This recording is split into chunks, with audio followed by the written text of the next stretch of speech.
بسم اللہ الرحمن الرحیم۔ السلام علیکم دوستو۔ کہا جاتا ہے کہ کتے کی پیدائش حضرت آدم علیہ السلام کے پتلے کی مٹی سے کی گئی، جبکہ کچھ روایات میں کہا گیا ہے کہ کتے کی پیدائش حضرت آدم علیہ السلام کی پیدائش کے ترنت بعد ہوئی ہے۔ بلکہ اکثر ہمیں یہ بھی سننے کو ملتا ہے کہ جس گھر میں کتے ہو وہاں رحمت کا فرشتہ داخل نہیں ہوتا۔ لیکن دوستو، کتے کا ذکر مقدس کتاب قرآن پاک میں بھی آیا ہے، اور کہا جاتا ہے کہ دنیا کا وہ اکیلا جانور ہے جو جنت میں جائے گا، وہ جانور کتا ہی ہوگا۔ تو دوستو، اسلام میں گھر کے سامنے یا گھر کے اندر کتا پالنا تو حرام ہے، لیکن قرآن کریم میں یہ بھی لکھا گیا ہے کہ کتا ہی وہ ایک واحد جانور ہے جو جنت میں جائے گا۔ تو لہٰذا ان سب باتوں کو مد نظر رکھ کر آج کی اس ویڈیو میں آپ جان پائیں گے کہ کتا کس شکل میں جنت میں جائے گا، اور اصحاب کہف کے ساتھ کتے کو بھی گفا میں آخر کیوں بھیجا گیا۔ حضرت آدم علیہ السلام کی پیدائش کے ترنت بعد کتے کو پیدا کرنے کی وجہ کیا بنی تھی؟ دوستو، کتے کی پیدائش پر یہ سب عجیب و غریب اور دلچسپ جانکاری آپ کو نور حدیث چینل پر بتانے والے ہیں، اور اسی ویڈیو میں آپ کو یہ بھی بتائیں گے کہ کتے اور شیطان میں ایسا کیا رشتہ ہے کہ جس کی وجہ سے مذہب اسلام نے کتے کو گھر میں پالنے سے منع کیا ہے، اور آخر کتا ہی انسان پر کیوں بھونکتا ہے۔ دوستو، سب سے پہلے تو یہ جان لیجئے کہ جس گھر میں کتا ہو تو اس گھر میں رحمت کا فرشتہ کیوں داخل نہیں ہوتا۔ تو اس بارے میں حدیث شریف میں ایک واقعہ آتا ہے کہ حضرت میمونہ رضی اللہ تعالی عنہا فرماتی ہے کہ ایک مرتبہ حضور اکرم صلی اللہ تعالی علیہ وسلم بیدار ہوئے تو آپ صلی اللہ تعالی علیہ وسلم بہت غمگین اور پریشان تھے۔ میں نے پوچھا کہ حضور کیا بات ہے، آج آپ کی کیفیت بدلی ہے؟ آپ صلی اللہ تعالی علیہ وسلم نے فرمایا کہ جبرائیل علیہ السلام نے رات آنے کا وعدہ کیا تھا، مگر وہ طے کیے گئے وقت پر آئے نہیں۔ حضور صلی اللہ تعالی علیہ وسلم کو اس سے پریشانی ہوئی کہ جبریل امین تو وعدہ خلافی نہیں کر سکتے، تو ان کے نہ آنے کی کیا وجہ ہو سکتی ہے؟ پورا دن اسی طرح گزر گیا۔ پھر آپ صلی اللہ تعالی علیہ وسلم کو یاد آیا کہ آپ کی چارپائی کے نیچے کتے کا ایک بچہ بیٹھا تھا۔ آپ نے اس کو اٹھوایا اور اس جگہ کو صاف کر کے وہاں چھڑکاؤ کیا گیا۔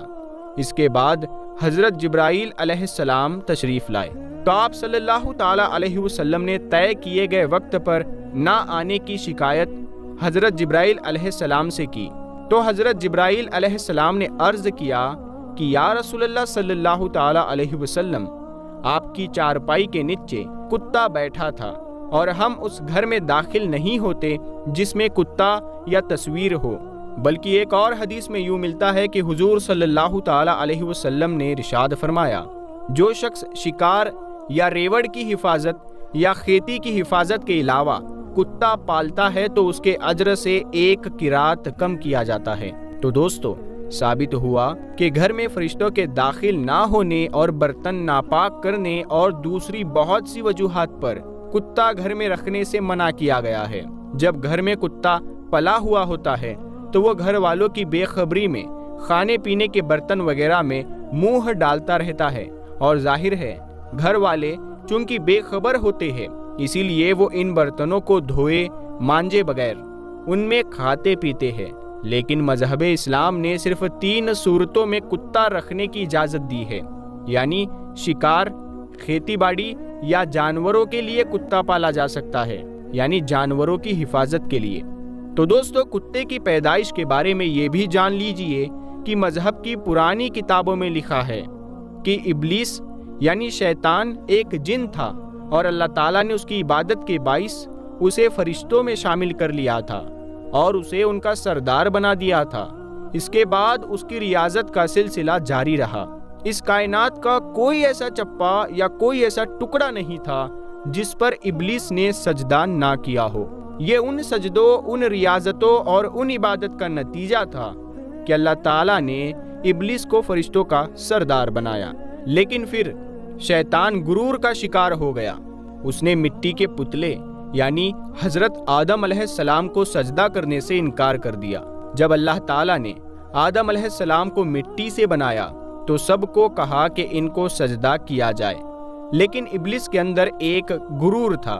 اس نے کہا کہ میں آگ سے بنا ہوا ہوں اور یہ مٹی سے بنا ہے، میں اس کو کیوں سجدہ کروں؟ اس نے سجدہ کرنے سے انکار کر دیا اور یہاں سے ہی اچھائی اور برائی کی طاقتوں کے بیچ جنگ شروع ہو گئی۔ پرانے صحیفوں میں لکھا گیا ہے کہ جب شیطان کو حضرت آدم علیہ السلام کو سجدہ کرنے کا حکم دیا گیا تو اس نے حضرت آدم علیہ السلام پر حقارت سے تھوک دیا تھا۔ شیطان کا تھوک حضرت آدم علیہ السلام کے پیٹ پر گرا تھا اور اس کے بعد اللہ تعالیٰ نے حضرت جبرائیل علیہ السلام کو تھوک والی جگہ سے مٹی نکالنے کا حکم دے دیا تھا۔ حضرت جبرائیل علیہ السلام نے یہ مٹی نکالی تو حضرت آدم علیہ السلام کے پیٹ پر ایک چھوٹا سا سوراخ بن گیا۔ یہ سوراخ ناف کی شکل میں آج بھی ہمارے پیٹ پر موجود ہے۔ اللہ تعالیٰ نے اس ناف کی مٹی سے جس پر شیطان نے تھوکا تھا، اس سے کتے کو بنایا تھا۔ دوستو، کتے کی پیدائش کے بارے میں دوسری روایات یہ بھی ملتی ہے کہ جب حضرت آدم علیہ السلام اور حضرت اماں حوا سلام اللہ علیہا کو اللہ تبارک و تعالیٰ نے زمین پر بھیجا تو شیطان نے زمینی درندوں کو ورگلایا کہ وہ ان دونوں کو کھا جائے، تو تب اللہ تبارک و تعالیٰ نے کتے کو پیدا کیا، جس نے آدم علیہ السلام اور حضرت حوا سلام اللہ علیہا کی ان درندوں سے حفاظت فرمائی۔ یعنی کتے کی پیدائش حضرت آدم علیہ السلام کو زمین پر بھیجنے کے فوراً بعد اللہ تبارک و تعالیٰ نے فرمائی۔ دوستو، کتے میں 3 خصلتیں ہوتی ہیں۔ یہ انسان سے محبت کرتا ہے۔ کتا انسان سے محبت کیوں کرتا ہے وہ بھی اس ویڈیو میں آپ کو بتاتے ہیں، کیونکہ انسان بھی مٹی سے بنا ہوا ایک پتلا ہے اور کتا بھی مٹی سے بنا ہے، اسی لیے کتا انسان سے محبت کرتا ہے۔ کتے کے بارے میں اگر آپ کو یہ بتایا جائے کہ یہ رات کو کیوں جاگتا ہے، اس کی وجہ یہ ہے کہ مٹی کو حضرت جبرائیل علیہ السلام کے ہاتھ لگے تھے۔ اور ہاں، کتا انسان پر بھونکتا ہے۔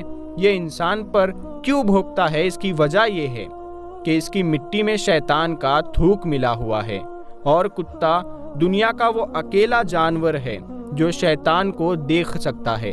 شاید یہی وجہ ہے کہ رات کے اندھیرے میں جب شیطانوں کے قافلے آسمان سے اترتے ہیں تو کتے اوپر دیکھ کر ایک خوفناک آواز نکالتے ہیں۔ دوستو، غیر مسلم قومیں خاص کر یورپ میں تو اب کتے کو گھر کا ایک حصہ سمجھا جاتا ہے۔ جن عورتوں نے یہاں کتے پالے ہوتے ہیں تو وہ کہتی ہے کہ اگر تمہیں مجھ سے محبت ہے تو میرے کتے سے بھی محبت کرنا ہوگی۔ یہاں تک کہ یورپ میں کتوں سے محبت اب حرام کاریوں میں بدل چکی ہے۔ بس یہ بات یاد رکھیے، کتا چاہے کتنا ہی وفادار کیوں نہ ہو، اگر آپ نے کھیتی کی حفاظت، شکار یا اپنے جانوروں کے ریوڑ کی حفاظت کے لیے نہیں پالا تو پھر روزانہ آپ کے اجر سے 1 قرات کم کیا جائے گا۔ اور یہ بھی یاد رکھے کہ حضور اکرم صلی اللہ تعالی علیہ وسلم نے 1 قرات کو احد پہاڑ سے تشبیہ دی ہے۔ اب آپ خود اندازہ کر لیجئے کہ کس طرح اجر آپ روزانہ گوا رہے ہیں۔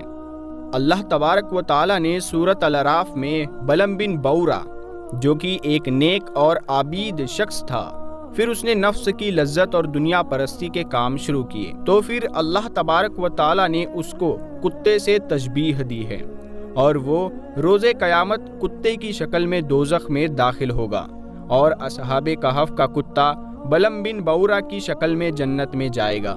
اور حضور اکرم صلی اللہ تعالی علیہ وسلم نے کالے کتے کو شیطان کہا ہے، بلکہ ماہر ڈاکٹروں کے مطابق ناپاک جانوروں کو پالنا بیماریوں کی وجہ بنتا ہے۔